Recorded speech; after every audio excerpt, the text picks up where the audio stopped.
And now,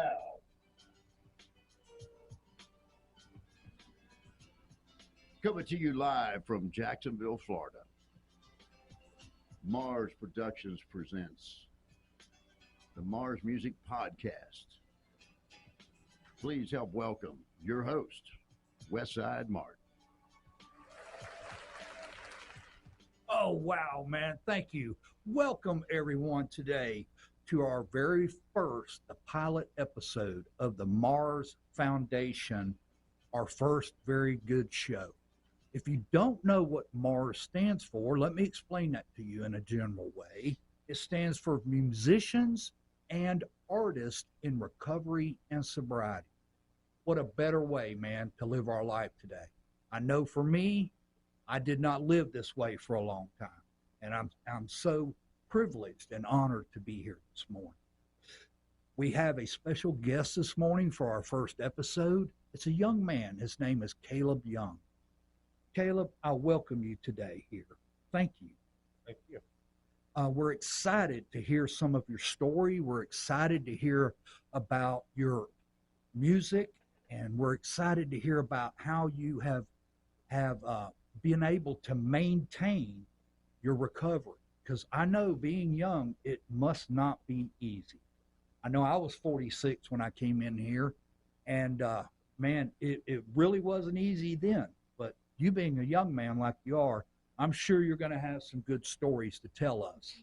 So, Caleb, first off, I would like to know, what did it take for you to be able to surrender to the disease of alcoholism and drug addiction? Could you tell us in a general way what happened?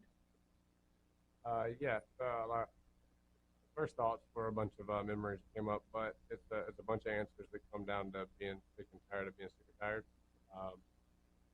Like I've always thought about it. Like, it was fun. That's why I did it at the beginning. You know, a lot of fun when I was younger, maybe feel part of, socializing here. And then trauma happened. It became a coping mechanism. I don't know. Like, I tell normies, people ask me like, why did you do drugs and alcohol? That's a good question, but I get it. They don't understand. I stopped get drunk and have fun 15, 14, something years ago. I did it to maintain and get out of bed and be a part of life. You know, I did so much the day before that my body was dragging. Got out of bed, before I brushed my teeth to eat. So you drank in the morning? Every day. Well, not originally. Like 12 to 17, it was partying, socializing. And then something happened when I was 17 that the day after that, it was every day. And then it was morning, noon, night. I would get to where I needed to get, and I'd maintain that until I finally fell asleep. Everyone knew me. Like, at work, they would wave it off, and I smelled like alcohol from the night before. But people that knew me knew I had a bottle in my waistband, and I would drink it for years. I didn't have a license until I was older, but I would drive it. Until I was driving, I was drunk. Amazingly, no DUIs, but I don't, 1,000 DUIs. Never got caught. Yeah. One of those stories. Right. That's miraculous right there. Some call it a blessing. I think it's terrible, but it is what it is. I got to accept that. I don't know. I just got, I tried getting sober. My mom's been sober 18 years. When I was 17, took me to a meeting, took me to rehab. Okay, so you have a family member that's in recovery. Yeah, my grandfather passed away from alcohol-related causes at 40-something, 2 years before I was born. And my mom didn't drink for that reason. She was in her 30s. I was 67. She got sober when I was like 12. I started. Started drinking. Got sober shortly after. And she's a diehard recovery 12-step. Like, she's not a big book thumper, but she's when she talks, it makes too much sense to bother me. She always and it's always in the book. She comes straight from the book. But when I was 17, I went to hear that. I went to rehab to appease her, and then 6 more trips to rehab to appease my grandmother, to get my girlfriend back, to get my job. I did all that. Right. And finally, this last time, I have a son now, and it was a moment in my backyard. My baby mama, we were broken up for some months. Took me outside, and we were talking, and I was basically got to the point where I said, I realized that my son, I can't stay sober for my son. And like, if I paid attention to the meetings, it makes sense what I was thinking, but the solution was right there in what I was saying. But I said, if I can't stay sober for my son, it's better off that he doesn't have me. And I was actively taking enough drugs to where I thought I wouldn't wake up the next day, just to wake up broke and have to rob somebody to do it again, you know. And a month of that, she pulled me aside. She basically started the conversation saying, "I'm afraid that me and Oliver are not going to have you in our life anymore." And then that led to me saying, you know, I feel like he'd be better off without me, considering I can't get my shit together. Sorry for the cussing. And then my justification was, you know, he'd be better off without me. And she just rebutted immediately with like, I don't want him growing up thinking drugs are more important than him. You know, and that hit me in my soul. That was the moment. And it was a God thing because I went inside, and after that moment, I went inside, and my mom had discovered that I ran up her credit card a couple of $10,000 on hotel rooms for drug dealers. Actively trying to die. You know, like I didn't want to commit suicide because I'm egotistical. I can't get to heaven that way. But if I don't wake up due to life choices, that in my head that was justified. You know, and I'd never been in a dark spot like that. I've been low, what I thought was a bottom, but not consciously not wanting to wake up. You know, waking up and be like, damn it again. You know, I got to do this again. And, So Caleb, let me ask you. So you said that at first it was for your mother, that was the first time I got sober. She wanted me to get sober. and then your job. Yeah, and you know, it was a job thing. I'm going to go get help so I can keep a job. And then a girlfriend, then my grandmother. There's everything. The list goes on. But me. Yeah, I was not the reason ever. I was never worthy of getting sober. So what was the motivating factor, do you believe, what was it where you surrendered finally? It was that conversation. God is the answer. You know, it wasn't me. Okay. I tried on my own accord, and every time I did, I got the same result. You know, jail or rehab. You know, how many times I've been arrested, stopped by the law, or stopped by wanting. I always wanted to have a better life and live sober. You know, I didn't want to use drugs or alcohol the last decade and a half I was doing it, but I wasn't willing. You know, and that willingness was given to me in that moment of clarity. I can remember it to this day, just sitting on the back porch. We just built, me and my dad. I was drunk the whole time. You know, he was home. He travels for work now, and he was home, and we built a deck for the house. And we're out on that deck, and she just in that conversation, it clicked. Like perspective shift. Like I was like, he would be better off without me. Like I can't stop stealing. I can't stop doing drugs. I can't stop being selfish. And I've seen people in recovery, what their alcoholic and addicted fathers, the trauma they've caused, and my solution was, you know, don't be here. You know, he doesn't have to grow up with that. He'll be better off. And then I don't know, it's just how simple she said it. The perspective of him thinking his whole life, me not being there would still be traumatic because I chose drugs and alcohol as my son. And like, it was just in that moment, something happened. And I went inside ready to tell mom I was ready to get sober. And she's like, what is this? And I was like, oh, here we go. And she threatened to file them fraudulent, which with my record, that would have been 10 years prison. And so as a Hail Mary, I was like, what if you got 30 days to file charges? You know, what if I get sober for real and we don't file the charges and I make an amends financially to you over time? And she immediately wasn't going to go for it. Like, he's going to get sober now out of the hundreds of thousands of dollars that we've spent in the months and years he spent in rehabilitation, and gone to meetings and given up and taken self-will back. But she was like, I got to ask your father. And I just gave up. Like, my dad had stopped enabling me years ago. Like, I was barely allowed at the house. You know, he doesn't give me money for anything. So I knew he was going to say no. There's no chance. File the charges. You know, that's it. And I went back to my room and accepted my fate, kind of. And he called me and he goes, "Are you serious?" And I thought he was talking about, like, did you seriously run the credit card up? You know, like that's what I think about. Right. He's a very Southern man of very little words. You know, and so I was like, you know, I'm sorry. Obviously, you know, I just didn't want to live anymore. And he goes, "I'm not talking about the credit card. Are you serious about getting sober?" And I said, I think I am. You know, like I feel I want to. I just don't. I don't have hope that it would work. You know, all the times I've done this. And he said, "Well, you got a chance. Find a spot out of Tallahassee to go to it, and then prove to me you're going to do this." So you were residing in Tallahassee then? I was living at my parents' house because my mom. Weird story. The day my dog died, it was like maybe 3 weeks before this day that I'm talking about. My dad went back to my room. I woke up. I probably passed out drunk at 5 in the morning. It was like 7:30. And my dad woke my mom up and said, "Hey, I don't think he's going to make it today. Like, I don't think he's going to make it through the day." And he was talking about the dog. The dog walked down the stairs, went to the corner of the yard, laid down and started breathing heavy. And he was 14 years old. You know, like we knew it was coming. And her innate reaction was, "What the hell are you doing? Why aren't you rushing him to the hospital?" So I immediately knew she thought he was talking about me. That's how bad off I was. You know, like my body, if I didn't have alcohol within 12 hours, it started shutting down. I could feel it. Was it a combination Oh, of absolutely. different Any substances? upper I could find, and just, but I did uppers so I could keep drinking. Like, alcohol is my drug of choice. No, no ifs, ands, or buts. But Okay. cocaine kept me awake long enough to consume more. Meth, what they call Molly or M's, whatever it was. If it kept me awake to drink, I would do it. To change the way you feel. Yeah, my body. One time I checked in a detox, 100, 130 pounds, 6'3". Like I hadn't eaten in weeks. I hadn't slept in weeks. Okay. So, from Tallahassee, Mhm. what did you do then? I've always been in the restaurant industry. Okay. Yeah, I've always Okay. been a chef. That's what you did for a living? Yeah. Okay. 17 years now. So when you came to this decision that only you could make, right? You're the only one that can make this decision. That you were ready to get sober. Yes, there was some contributing factors to it, of course. Your son, your family, right? And I think we've all had that. Outside motivator. Yeah. You know what I'm saying? So what happened then? What happened then when you just made that decision? I'm going to get sober. Where did you go, Caleb? I went to Sober Living America in Jacksonville, Florida. So it's just a funny story because my mom, in that moment, because like there was a window open, and I've always seen it for me. When I'm getting sober or I'm willing to get sober, God opens a window, and if you don't go through it in time, you're back out in active addiction until you either die or you've got that window open again. He will open it for you. You don't take the action. I saw it open when she said, "Your dad," and my dad said, "Okay." I had a window that I had to run through. Because that window won't stay open long, will it? My experience. Okay. Trying to get sober, I've picked up over 100 white chips, and gone to rehab. Like I said, I've been 3 months, 2 months, a month in treatment centers 7 times now in my life. I've lived in 9 halfway houses throughout the state. I've tried everything, and that I thought, except for being willing, honest, and open-minded. That was the one thing. I would be one of the 2 or 3 or 2 of the 3, but never all of them.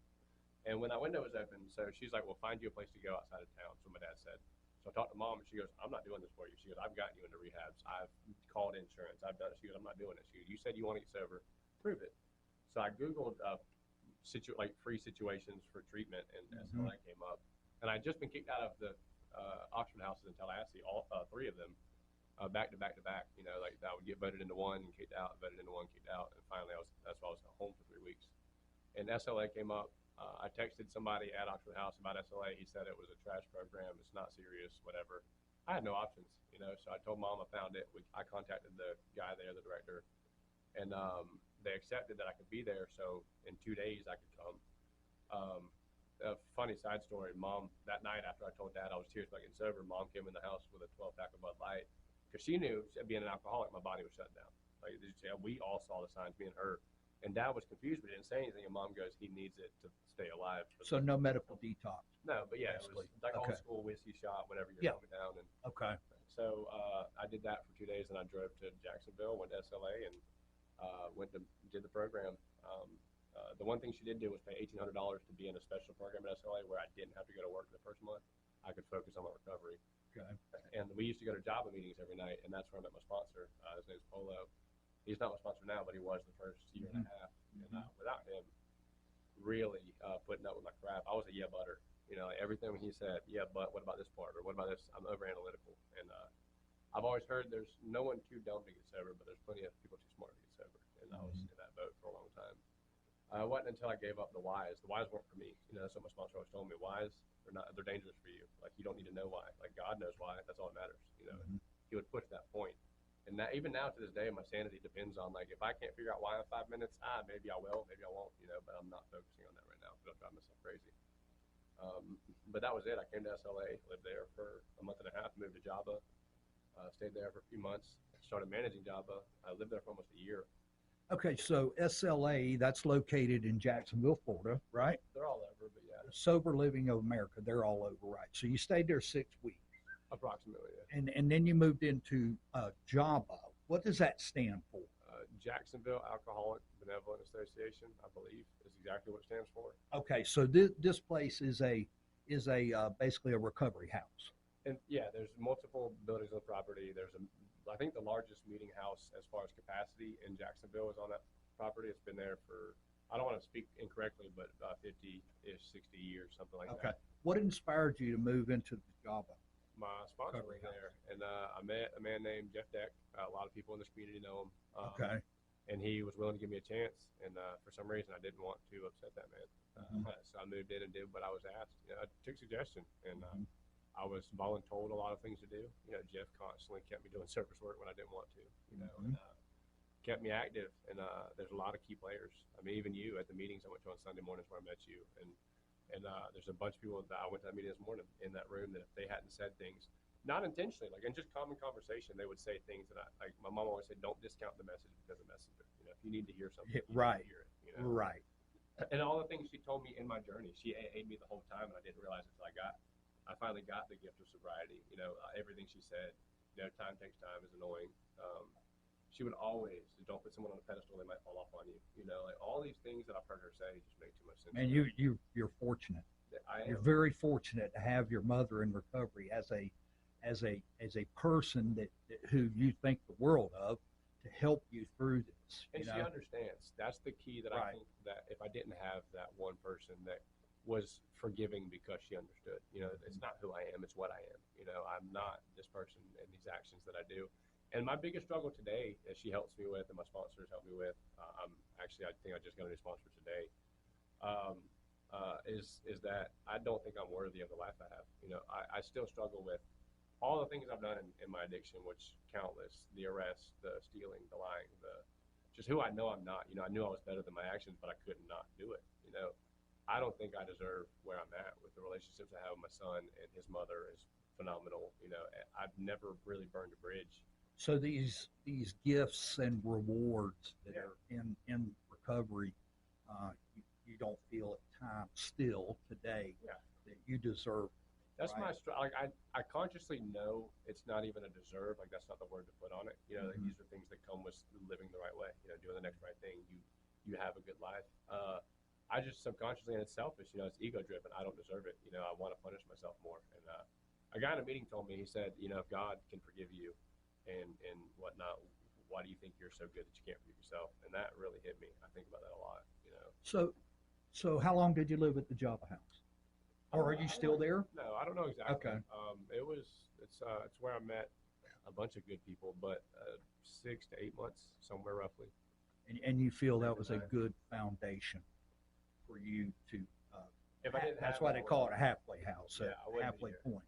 There's no ifs, ands, because like I said, Jeff Deck always had service where every week he was running an event or doing something, and we were the hands and feet behind it. You know. I got you.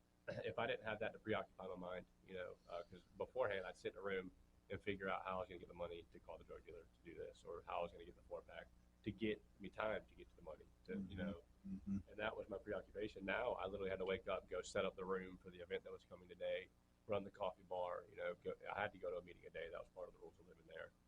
If I didn't have to do that or be homeless, you know, if those weren't my two options, I probably wouldn't have done it. You know, like being honest, I was a very selfish individual, still am. You know, I hear people go, you know, I was selfish and self-centered when I was in my active addiction. And I always roll my eyes, like, I'm still selfish and self-centered. Just nowadays, what I want to do seems to be the next right thing. You know, like that's the selfishness in me, is I want to help somebody else. Lately, I haven't been, and I've been a little miserable because I've stepped back from my program, enjoying the fruits of sobriety. You know. And, tell us a little bit about what it's like right now. You know, in your recovery, because so you were at the Java House and you were there 6-7 months. Jeff Deck kept you busy there, of course, with other people doing things in recovery. All of this, and then you made a decision to move out of the Java House, correct? Yeah. And so you went out on your own, right? Or did you live with someone in recovery? When I first moved out, when I left the Java House, I went to go be the assistant manager at 4th Street, which is another recovery house. Okay. Someone from 4th Street reached out to Jeff Deck and said, "Do you know anybody?" My assistant manager stepped down. We need somebody good, and he said, "I'm reluctant to say this because he's my manager, but Caleb would be great." I went over there for 2 or 3 months and ended up, for personal reasons, leaving. But I moved in with a guy in recovery. Okay. That built a resentment. You know, I'm still making amends on that, and I haven't really spoken to that person. Okay. And I've kind of been inconsistent in where I live. Right now, I live with an ex-girlfriend. It's very copacetic, like just not toxic at all. But we moved in after 3 months of dating, which is not advised by anybody, I don't think. And then we realized that we're just not compatible. Okay. Now living with an ex, obviously it's real life. Feelings grow back, feelings fade, you know, and it's a weird transition. But as far as getting along and being respectful, all of that. There's very little arguing, very little any of that. And it's as healthy as I can have. You know, I could go move out on my own for $1,400 a month, or I can stay where I'm at, and that's the conscious decision I have. Now, I said with my new sponsor, I'm going to run all this by him and see what his thoughts are. You know. Okay, so you made a decision now to find a new spiritual advisor or sponsor, as we like to call it, and work with someone else, right? 100. Well, yeah, I made the decision, or was fired by my last sponsor because I was too busy. Yeah, to take yeah. advice. Okay. Yeah, 100%. And I myself, Caleb, just being honest, I don't think there's anything wrong with that, you know, because you know, and everybody has their own way in recovery program. That's the beauty of our program. You know, everybody has their own way, and so you've made that decision now to move on, working with somebody else. And so, tell us a little bit what it's like now. So like personally, I've been like the reason I've come to a head to jump back in, you know, like I was taking self-will back, enjoying my gifts. And like I shared in the meeting today, the more time between meetings, the more time between service work commitments, more time between working with others, the less patient I get, the less tolerant I am of other people. Right. The more frustrated, the more aggressive I get. And I told somebody earlier, I'm a fighter. I always was a brawler. If you piss me off, I was going to say something to piss you off so we can have a physical debate. You know, and that's just, I have not wanted to slap somebody more than I have in the last 3 weeks. And it was that realization. It's like, why are you being so aggressive when you haven't been angry in a year and a half, you know, 2 years almost? You have not been angry at all, really.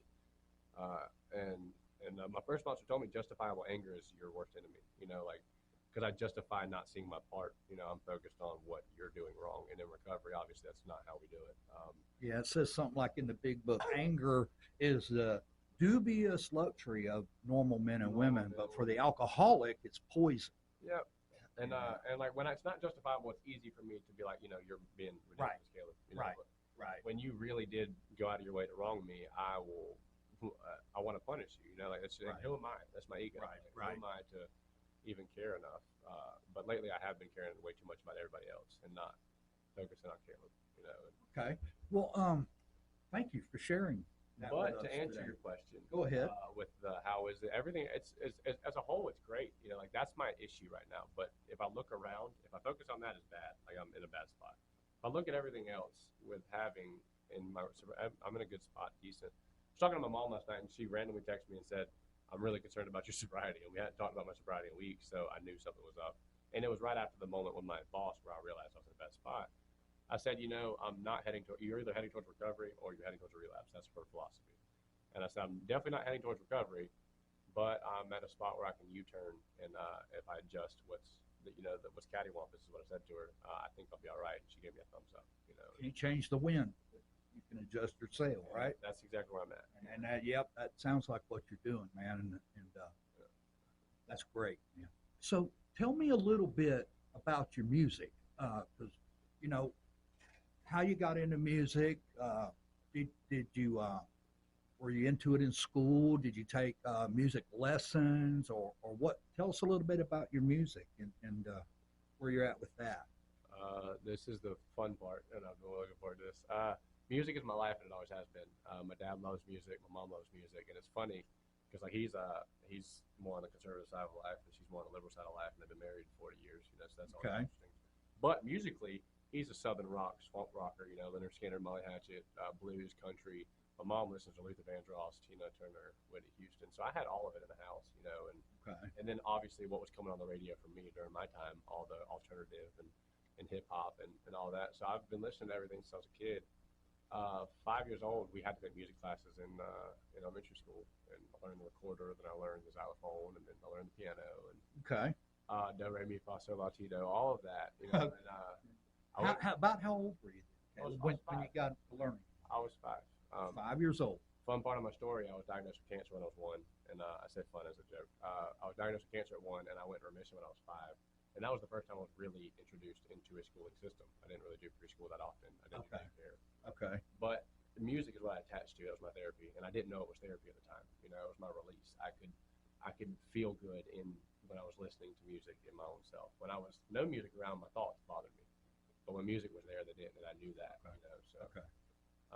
And it made sense. It was a language. You know, my music teacher always said this is like learning a second language. You know, you look at the notes on the page; they mean something to you, and you know how to do them. So you can read music. I can. I'm not as adept where I can just blankly just like blind read music. Right, and play right. it.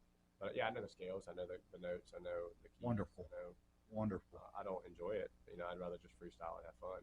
I'm at that point in my music. But I don't know. I grew up music, always in music. Do you think, Caleb, you're more of a ear player, more of a hear it and play it, or I wasn't. or I the wanted to theory be. part of it? Yeah, I was. Theory was my focus for the first 10 years. I got you. That was all I did. Okay. And now, like I always want to be an ear player because it wasn't I couldn't hear. Like I see people like, oh, what key are you in? D. Okay, D, and play what you're playing, and that would aggravate the heck out of me because I could not do that. And now it's like I don't do it that way where I'm like, what key? F. Okay, these notes. That's not it. But if you're playing, I'll slide to where my note matches your note, and I know what fingers From there. Yeah, I know. You find that root. You find the root. Yeah, okay. when our notes vibe, I'm playing guitar, you're playing whatever you're playing, and they match. I now know where I'm at, and I can do that, and that makes me happy. But I don't. It's just a vibe. That's the only word to put to it. In theory, music is me making sound waves out in the universe. So all your upbringing sounds like you were a lot into music. Always. Xylophone. What other instruments? I played recorder. I played piano. I played trumpet. I played the drums. Wow. I played Okay. a lot of things. So that growing up, and then you become this teenager, and then you pick up alcohol and dope. And did that continue during this period of your life, Caleb? You're playing music, and I know you probably listen to music. Every day, yeah. So I just don't, and I didn't realize this till I had this conversation a month ago. I was talking to a new friend of mine. I work with her, but she, in talking to her, I realized that I can pinpoint days that if it wasn't for having to learn a technique on guitar, I would have killed myself. I know that. I know for a fact. If my brain wasn't like, no, but you haven't figured out that D progression, or you haven't figured out that rhythm in that song you're writing. If it wasn't that small little motivation, it was always music. It was always like my brain. I was giving up hope on life, and something in my brain was like, nah, but you haven't figured out that solo. Like you got to finish that solo first. And this is while you're high or drunk. Oh, completely out of I my got mind. you. I got you. Okay. I never really was a blackout guy. I blacked out one time I can remember, and it was the first time I drank when I was 12. I drank a whole bottle of Remy to the face, and yeah, I got belligerent, but I never really did. I would maintain, and I was a functioning alcoholic. I would manage restaurants, fully drunk, and so I never forgot much. I would get to a point to where it would run together, and I'd have to dissect what part of the night was what, but I still remembered it. But always played music. It was and I didn't realize it was therapy at the time. When I get frustrated or upset, I'd sit in my room drunk as all get out, but I'm playing guitar. I play guitar almost every day, unless I pawned it for a week, to get right. something. Right. So getting sober and still into playing musical instruments, right? Mm-hmm. How is that now? How is that now versus when you were high or drunk, and now you're playing in recovery? Is there a difference? 100%. So can you explain to us when that? I first got sober, my biggest fear was my creativity was going to disappear. I'm not getting high. I'm not getting drunk. Like, where's all this fun going to come out on the guitar? Okay. And that was an honest fear. Like, I honestly dreaded, and it was uncomfortable playing guitar because, like, I believed it. So, like, I wasn't doing what I wanted to do on the guitar. And now there's a freedom with doing it sober that never was there when I was actively using. Things that I do now, I never thought I could do, and that growth is there, I think, only because my brain is coming back. Like no matter how much we want to believe it or not, an active addiction, our brain's being impaired. Synapses aren't working. We're not receiving messages. It's not working the way it's supposed to. And I can justify that I'm more creative or whatever on whatever hallucinogens I took or weed or whatever it is. Mm-hmm. And I might have done something really cool one time on cocaine on the guitar. Doesn't mean it was cocaine's fault. I'm just blaming it so I could do more. It's the justification. But now it's a freedom and a fun flow that I've found that I'd never had before. I've been playing 21 years, and it's just different. It's a whole different emotion that I never knew existed. Wow, that's great, Caleb, because people can understand that, that are going to hear this, man, and knowing, people that want that. Yeah. They want that to be able to play a musical instrument. Well, it's like I use that. I'm not going to have to be creative for a reason not to get sober for so long. Like I'm going to lose my mojo. Right. I'm not going to be able to play wicked fast, or I'm not going to be able to have these crazy thoughts that lead to the music. And so if you're like having a bad day in recovery, right? Is that an out for you to be able to play that instrument every time? Okay. That's what I thought. And even if I don't have my instrument, I've got a radio. I've got, with all the apps on my phone, I've got music anytime. So if I can't play it, I've got songs. I actually have playlists. Like if I'm too happy, because like that's a reason I would drink, or if I'm too sad, that was also a reason I would drink. Right. Like if I'm too sad, I'll listen to upbeat music. If I'm too happy, I'll listen to like country music or blues. You know, it brings me back to a balance. You know, Right. I've learned to do that to help. Keeps you on an even keel. I got to. Right. Okay. Well, great, man. And your story was awesome. And congratulations, man. Congratulations. That's good stuff, man. Really good stuff. And now at this time, I think we'd like for you to do a song for us, if you wouldn't mind. Would you mind doing a song for us? I think I have no choice looking at Clay's face. I think that's what I gotta do. We'd like for you, I would love to. yeah, not to put you on the spot No, or anything like that, but yeah, man, it would be great. Okay. All right, everybody.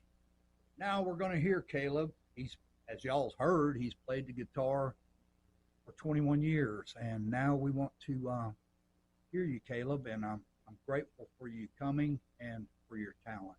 So the floor is yours. Thank you.